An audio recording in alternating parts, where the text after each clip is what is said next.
네, 금요일 아침입니다. 8시 7분 지나고 있습니다. 미국이 이 대북 정책을 검토하고 있는 과정에서 이를 의식하고 있는 것으로 보이는 북한의 움직임도 최근 있었고요.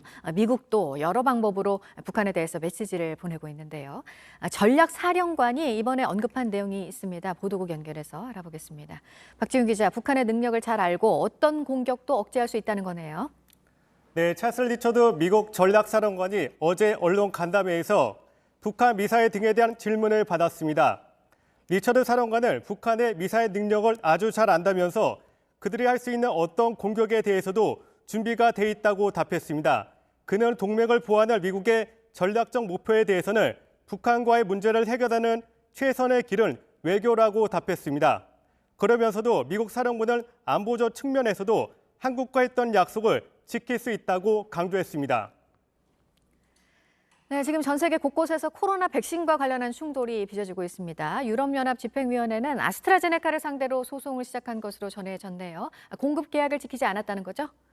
네, 스티븐 도널리 아일랜드 보건장관이 아스트라제네카 백신 공급 지연에 대한 EU 집행위원회의 소송에 아일랜드도 참가했다고 말했습니다.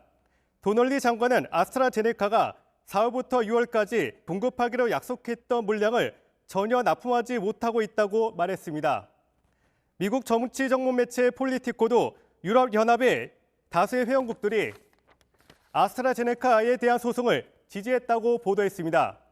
아스트라제네카는 1분기에 1억 회분을 유럽연합에 공급하기로 약속했지만 3천 회분만 전달한 상태입니다.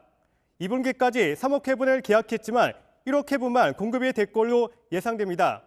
EU 고위 관계자는 아스트라제네카와 맺은 계약이 6월 30일에 끝난다면서 추가 계약을 맺지 않겠다고 말했습니다. 네, 워싱턴 DC를 미국 51번째 주로 승격하는 법안이 하원에서 또 통과가 됐습니다. 상원에서는 이번에는 어떨까요? 네, 워싱턴 포스트에 따르면 법안 51이 216대 208로 하원을 통과했습니다. 인구가 70만 명 정도의 워싱턴 DC가 주가 되면 1959년 이후에 처음으로 새로운 주가 생깁니다. 주의 이름은 워싱턴 더글라스 주로 예정이 돼 있습니다. 초대 대통령 조지 워싱턴과 노예 해방론자 프레더릭 더글라스에서 이름을 따왔습니다. 지난 6월에도 워싱턴 DC를 주로 승격하는 법안이 하원에서 통과됐지만 공화당이 장악한 상원에서 불발이 되었습니다.